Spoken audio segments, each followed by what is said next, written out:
Я много лет пиджак ношу, давно истерся и не нов он.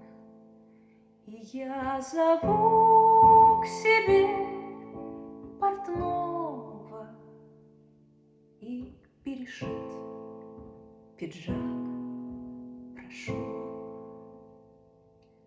Я говорю ему, шутя, перекроите все иначе.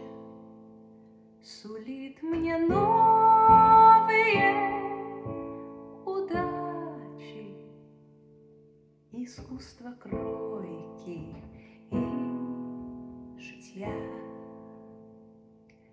Я пошутила, он пиджак серьезно так перешивает, а сам-то все переживает. Вдруг что не так? Какой чудак!